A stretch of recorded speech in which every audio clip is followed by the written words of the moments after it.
something down that very seldom happens.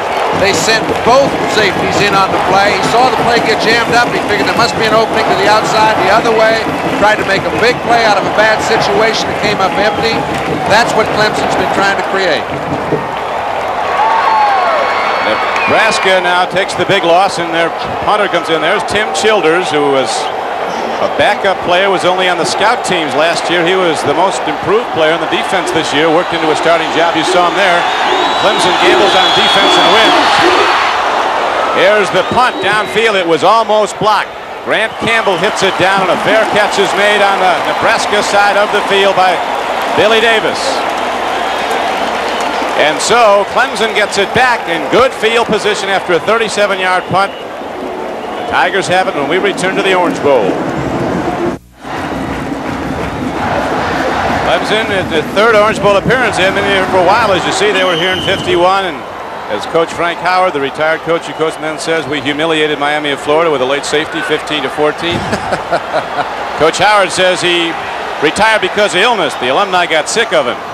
But he was a great one for 40 years, Frank Howard, and was inducted into the Orange Bowl Hall of Honor this week. Here's Homer Jordan going for the home run. Tuttle's going for it. Very nearly 6 points for Clemson. Don, so often you sit and criticize a quarterback who throws the ball into the hole when they've got double coverage and a free safety in the middle. But if I have number 22, I'm going to fire it down there 5 or 6 times, because as you can see, had it not been for a great play in one hand, he was up above both defenders in a perfect position to receive the ball for 6. When you have an ability like he has, you have to use it even if they are double covering you. That was close. He's a very accurate passer, Homer Jordan. Led the ACC in passing. One of the best in the country. Completed over 55%. Now he throws on the run. And it took an excellent defensive play by Jeff Krejci to break it up, and it might be interference as the marker's down. Jeff Stockdale. He's an excellent athlete. Remember, his brother was in this ball game last year and almost got Florida State a win. Rick Stockstill. Let's take a look now at the defensive backs for Nebraska. 3 of them are walk-ons, believe it or not. Rod Lewis and Rick Lindquist are the corners. Jeff Krejci and Sammy Sims are the deep backs. It's now 1st down and 10 for Clemson. Whoa, there's the stick. Running hard with the ball was Chuck McSwain, and he's belted at the 25-yard line by the middle guard, Jeff Merrill. There's Rick Lindquist, an academic All-American. Rod Lewis at the other corner, a track man, real good sprinter. Sammy Sims, the monster back, a striker. And Jeff Krejci, who walked down and has done a great job out of Schuyler, Nebraska. You saw the play he broke up there. Total yards in the game. Nebraska has 64, Clemson just 7. It's a 7-3 game in the first quarter. Nebraska's in the lead. 2nd and 10. Jordan, the quarterback from Athens, Georgia, who keyed the win, goes to Magwood, the wingback coming around to block for him.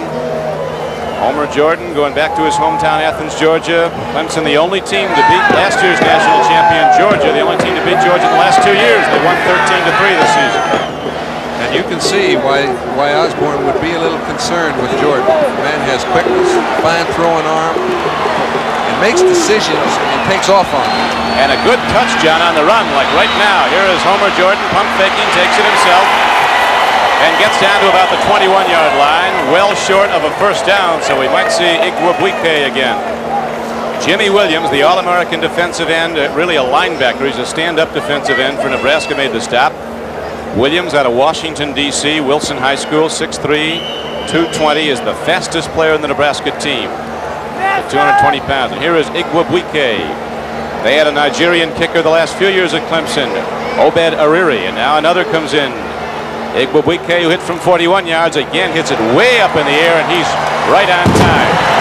Donald Igwebuike has put up a 2nd field goal, good for Clemson, and now the number 1 ranked Tigers are back to within a point. With 1 minute and 3 seconds left to play in the first quarter, it's Nebraska 7 and Clemson 6. The Enterprise is Goodyear's newest blimp. Its winter headquarters in nearby Pompano Beach, Florida, The pilot is Captain Don Plaskonic, a former University of Miami quarterback who played all his home games right here in the Orange Bowl. Cameraman Al Camoin. Hovering high over the Orange Bowl on a very, very warm New Year's Day night. Temperature in the high 70s, very high humidity. The best Florida weather you can find in January, and it's been great all week. And now Igwebuike hits a high kickoff downfield. Anthony Steele says no go. The man who scored the touchdown for Nebraska downs the ball for a touchback, and the Huskers go on offense 1st and 10. Jeff Stockstill, one of the wide receivers, down being attended to. Well, he got hit when he got that interference call. We can't tell exactly what it is, but we know he has had a hamstring, and those can snap when you get hit in the back like he did. Is pushing on it like that the best thing for a hamstring? I'm not a trainer. I just know he's hurting right now. Not a trainer nor intend to be.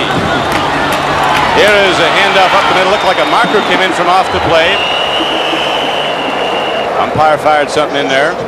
As the carry goes to the 25-yard line, Mike Rozier was hit by William Perry.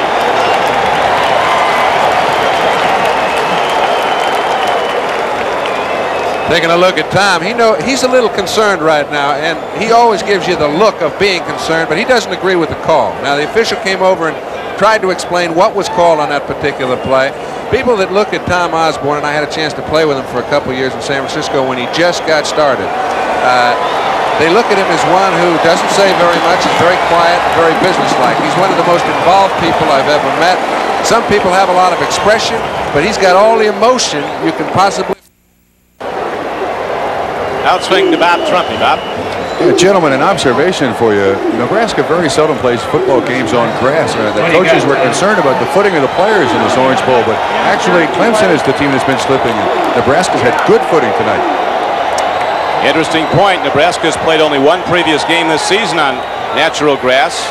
Clemson plays all its home games on a grass field.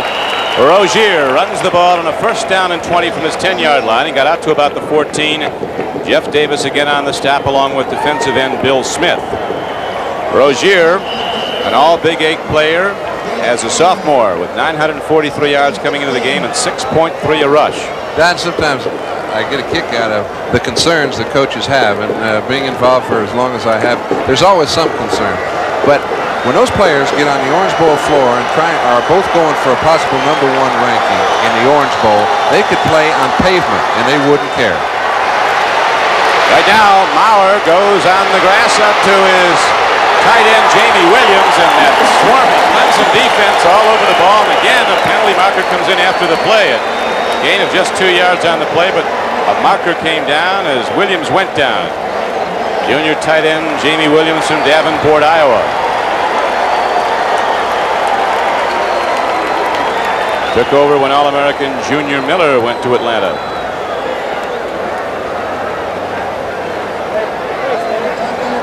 Pete Williams is the referee.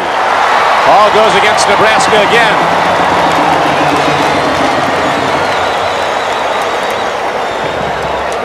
And the quarter has run out. That is the end of the quarter as the Clemson Tigers, the #1 team in the country, going for the dream season, the perfect season in the national championship, find themselves behind by just 1 point after the first 15 minutes of play. Nebraska scoring on a halfback option past Clemson on 2 field goals. We'll be back at the Orange Bowl after this.